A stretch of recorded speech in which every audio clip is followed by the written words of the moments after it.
All right, let's go. Susan Ward holds an BFA in musical theater from Florida State University. She has been a member of Actors Equity Association since 1986. After years of reading other people's words, she joined William Bigelow's dramatic writing class at the Hudson Valley Writers Center and wrote her own solo show, Wasbian, which she performed in the Emerging Artist New Work series in New York City to much acclaim.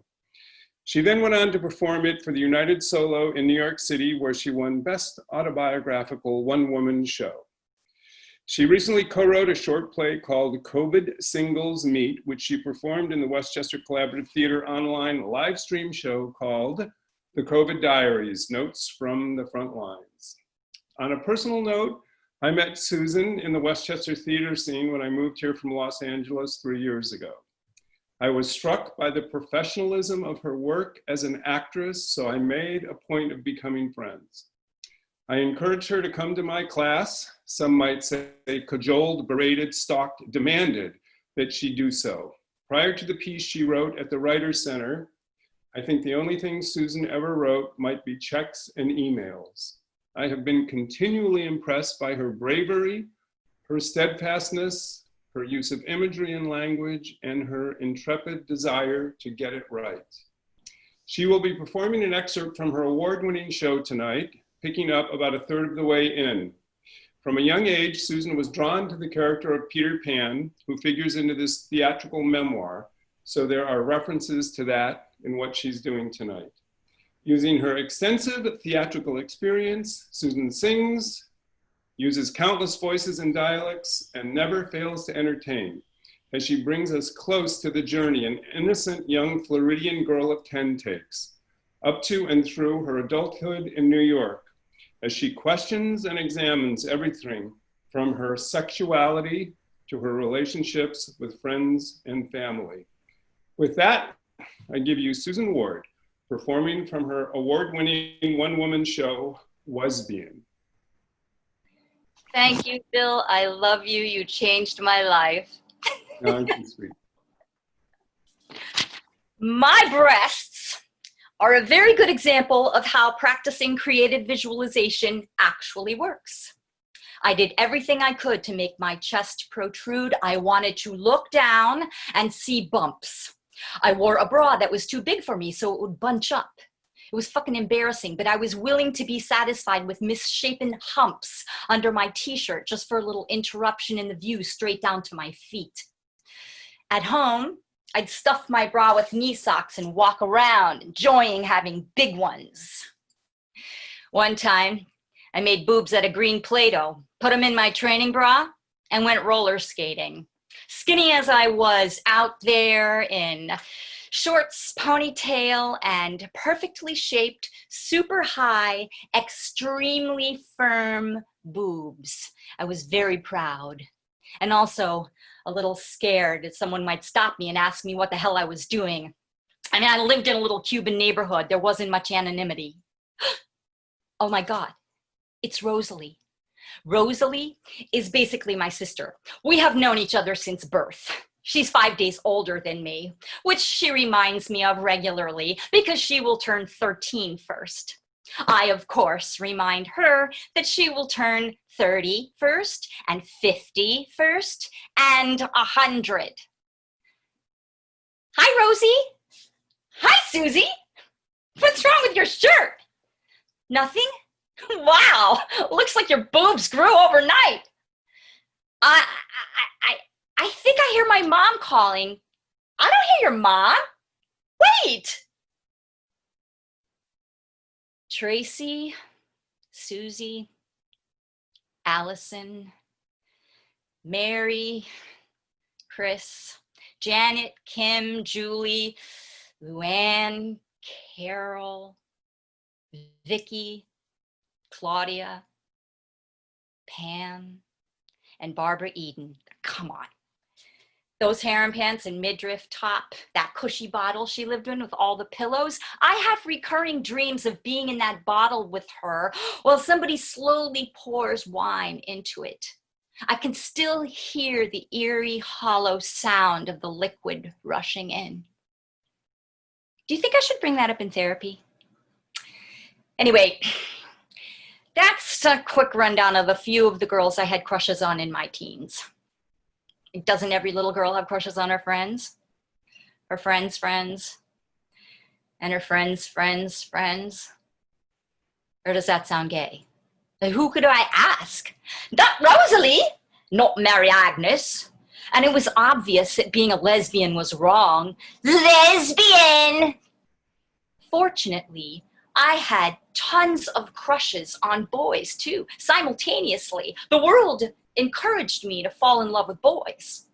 Boys, boys, boys. Boys weren't my beard. I loved boys. My first boyfriend's name was Pee-wee del Cueto. He was a 4'11" Cuban surfer dude with sun-bleached hair and the prettiest face. Like one of those claymation figures from a 1960s Christmas special. More Santa's elf than Peter Pan, but so sexy.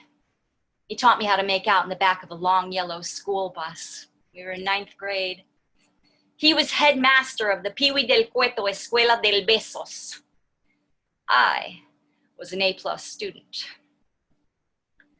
He broke up with me after 2 weeks of preconnubial bliss because I wouldn't let him feel me up when he came over to my house one night with his best friend Fafa, who seemed to be getting farther with Mary Agnes than Pee-wee was getting with me. He was the first boy to break my heart. I felt empty, devastated, crushed.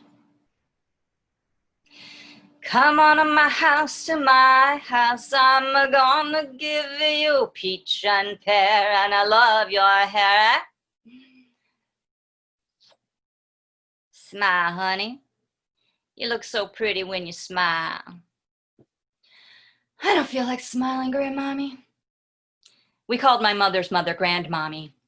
She was sweaty, fat, Lebanese from Alabama, with old-fashioned Middle Eastern and deep Southern ethics. I am a Lebanese lesbian thespian, Lebanese lesbian thespian, Lebanese lesbian thespian. That's my pre-show vocal warm-up. Come here, Habibi. Give me some sugar. She liked to smell us. What's the matter? Is it a boy? Boys are nasty. Do you have a boyfriend? Maybe you'll start wearing that pretty dress I made you. It was pink and ruffled, with a sash that tied in the back. It took her over 2 years to make it, and now I was 13. I tried not to stare at the bead of sweat that was slowly creeping down her wrinkled neck toward the long, long crevice that dove between her ample breasts. She did not know the gorgeous Pee-wee and the way his tongue made me feel when it rolled around in my mouth. A boy that was sort of a girl. Peter Pan. And he carried a skateboard to school. I'd been banished from Never Never Land because he wouldn't let me I wouldn't let him put his hand up my shirt. Wasn't that what good girls were supposed to do? Wasn't I a good girl? Being a good girl sucked. Losing your virginity is supposed to be the sacred moment for a good girl, where you've cock-teased a multitude of horny guys until you've met the love of your life, the one. And it's sweet and innocent and special. Even if it's in somebody's car because both of your parents are home and you're trying to decide whether to do it in the front seat or the back seat, because taking the time to get into the back seat ruins the mood, but doing it in the front seat means you've either got the steering wheel jabbing you in the back, or your head is squashed into the door handle, or, God forbid, your little brother taps on the window because you're parked in the front yard. Shortly after my failed relationship with Pee-wee, I devised a plan to get rid of my virginity. It did not include romance. My virginity felt like a sign of inexperience, a vestige from childhood. It was just a thing to lose, like your Metro card. The first time I had sex, I was 14. I did it standing up in my parents' bathroom, stoned on hash with a surfer dude who didn't know he was my first and definitely didn't know how old I was. When he saw my blood splatter onto the tile floor, he asked if I was a virgin. No. I couldn't wait for him to leave so I could call Mary Agnes and tell her the news. Mary Agnes, I did it. Did what? It. What? It. Yes. You did it? No, I didn't. Mary Agnes, you didn't? I was proud. Of course, there was shame. Shame was a part of life. I didn't question it. Shame was a tool for teaching children how to behave. I ate up shame like cereal, then took a handful of laxatives and shat it out. Never could get it all the way out, though. I didn't care. I was a woman now. That's when Eric appeared. My first real lover. He was foreman of the kiddie rides at the carnival that came through every year and set up in the parking lot of the local shopping center. I spotted him leaning against the low railing of the miniature boat ride that lazily cruised in a tight circle around and around while tiny kitties shrieked in the steamy Florida sun. The cigarette dangled from his full lips. His long dark hair curled at his shoulders. His slim, muscular frame pulled me in, and I was gone. There he was, my perfect Peter Pan. I casually struck up a conversation with him about the ups and downs of kiddie ride maintenance. Hey. I got Eric's attention, and I got a whole month with Eric. When he went on his break, we made out like a couple of teenagers, 'cause we were. He gently introduced me to his penis, Frank. He and Frank were from Pennsylvania.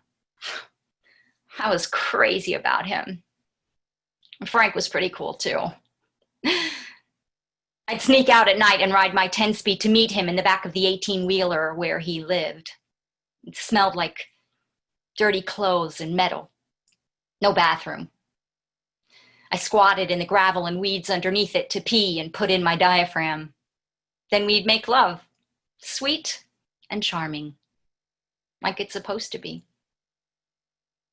As a gift to him, I stole my mother's little helpers from the kitchen cabinet, which I'd identified as Dexedrine after making friends with a girl in junior high school who had a physician's desk reference. I was so proud that I could give him something he really wanted. Then I sat horrified as he crushed up the speed, mixed it with water, and shot it into his arm. My gift turned into a sickening nightmare. I guess he could see the look on my face because he made me promise never to shoot drugs. And my little girl heart, that made him one of the good guys. And then, shortly after my 15th birthday, the carnival moved on. Thank you.